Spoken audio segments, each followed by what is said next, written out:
Now, issues of smuggling, of forgery and tax evasion are costing governments billions in tax revenue. That's been released by a recent report by the Transnational Alliance to Combat Illicit Trade. Now, they say there's been a sharp increase in the illicit trade of cigarettes in the country. Organizations working on fighting this scourge say quick action is what's needed by the government. But for a broader conversation on this, we're joined by Deputy Director General at the Transnational Alliance to Combat Illicit Trade, Stefano Betti. Stefano, good morning to you. Welcome to the South African Morning. Now, cigarettes are the one item that has been mentioned as far as illicit trade is concerned, but there's several others as well that were revealed by this report. Take us through them. Yes, thank you very much for this question, and I'm very happy to be here. Yes, you mentioned cigarettes, and as a matter of fact, there are estimates where about 58% of cigarettes circulating on sale in South Africa are illegal. And because of under-declaration by local producers, and this produces a staggering loss of revenues for governments. But then you have, as you mentioned, other areas that are severely affected. For example, counterfeiting.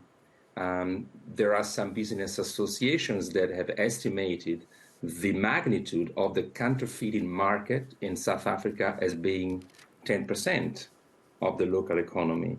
You also have a severe problem with illegal alcohol, for example, and here estimates are that 22% of alcohol being sold in South Africa is illegal, whether it's counterfeit or somehow substandard, and so on and so forth.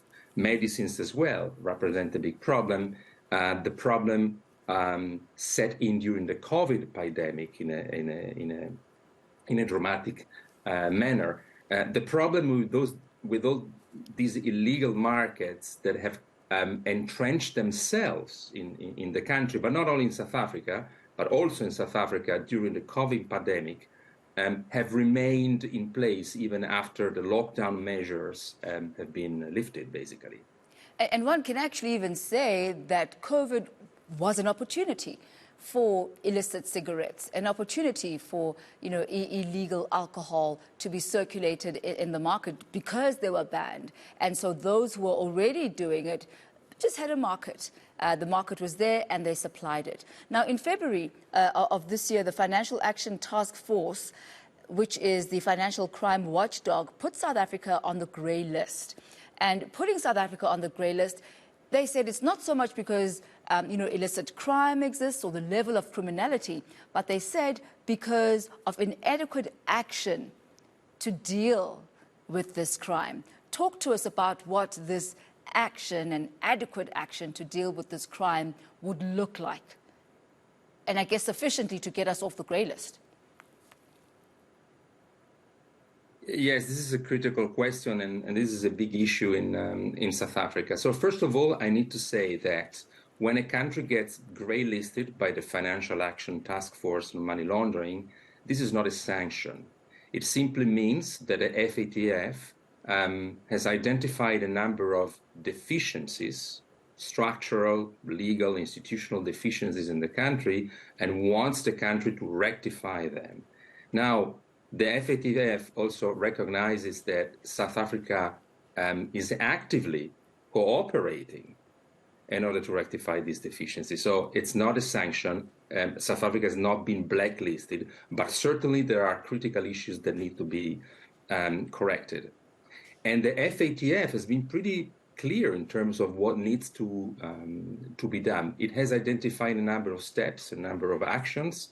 I can mention a few of these actions. For example, one of the actions that are recommended by the FATF is South Africa needs to make more and better use of financial intelligence that is produced by the National Financial Intelligence Center. There must be a greater level also of engagement with foreign authorities in order to get information that can be used as a basis for money laundering prosecutions.